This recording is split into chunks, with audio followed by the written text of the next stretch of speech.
You know how some people just seem to walk through life commanding respect? They don't even seem to be trying. And then there are other people who, for some reason, just get walked all over. It feels so random, but here's the thing. It's not. The difference is all about a set of invisible signals we're all sending out all the time. So let's break down exactly what those are. I mean, it's so true, right? You've seen it. You can have the exact same room, the same group of people, but the way they treat two different individuals can be night and day. One person gets their ideas dismissed, they get interrupted, their time is just wasted. But the person standing right next to them, they get listened to, they get taken seriously. So what is it? What's the big secret? Is it about being the loudest person in the room? Or being more aggressive or meaner? No, it's actually none of that. It's way more subtle. It's all about the signals you're sending, probably without even knowing you're doing it. See, disrespect doesn't just come out of nowhere. It's almost always a reaction. People are reacting to these invisible signals you're sending that basically tell them, hey, it's okay to treat me poorly. Now, you're not doing this on purpose, of course, but these little subconscious habits are pretty much the root of the whole problem. So let's get into the 4 biggest signals you might be sending, and more importantly, how to stop them. And here's the really good news. Once you can actually see these signals, you can turn them off. And when you stop sending them, it's wild how quickly the way people treat you can change. So we're gonna break down 4 of the most common ones and give you the exact playbook to shut them down, starting right now. All right, let's jump right into the first one. This is probably the easiest change you can make, and honestly, it gets the fastest results. It's all about what you do in that split second when someone disrespects you. Okay, so the standard reaction, what most of us do, is we get emotional. We get upset, we start defending ourselves, we explain why they're wrong, but that is a total trap. When you react big, you're basically showing them they got to you, that they have power over your emotions. You're literally handing over your power.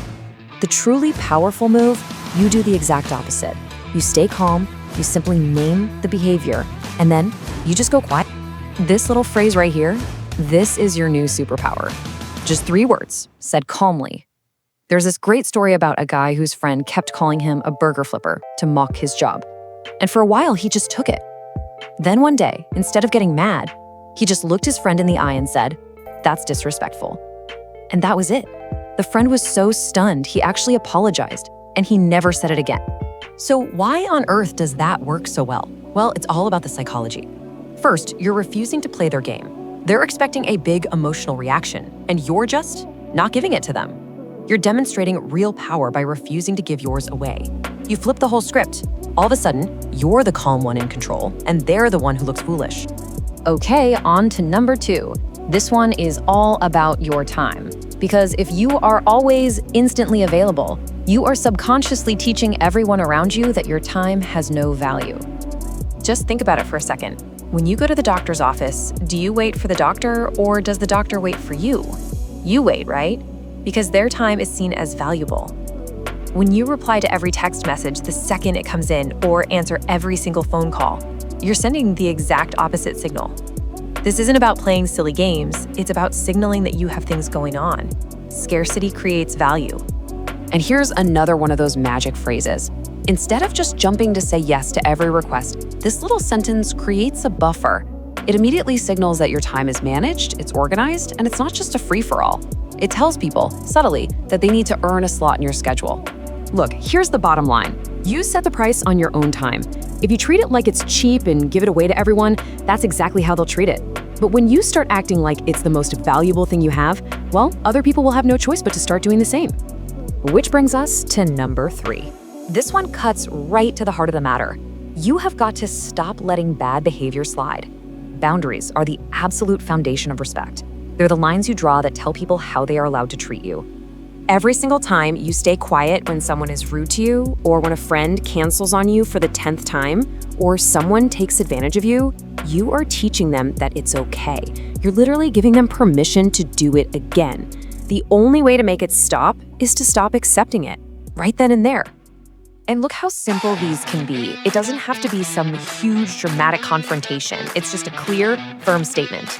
I heard about a guy whose coworker would just dump extra work on his desk every Friday. For months, he just did it. Finally, he'd had enough and just said, "No, that's your work, I'm not doing it." The coworker was completely shocked, but you know what?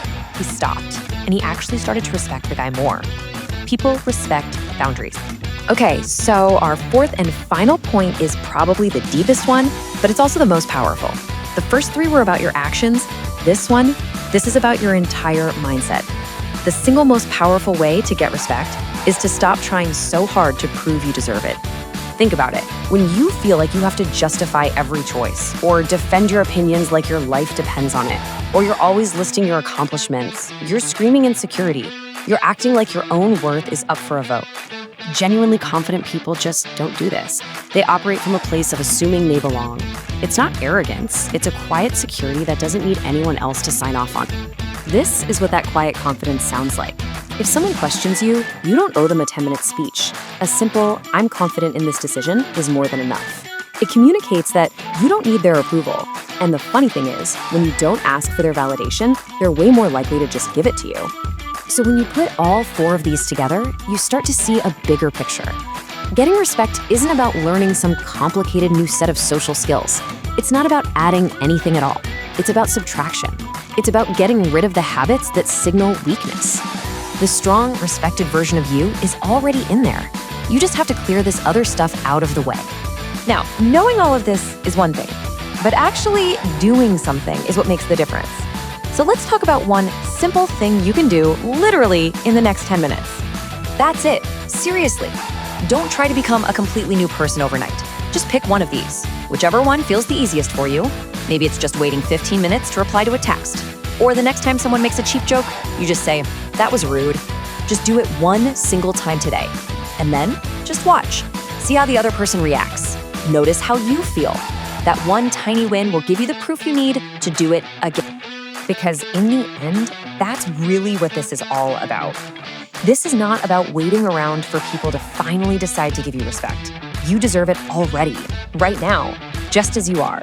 The only real question left is, are you ready to finally act like it?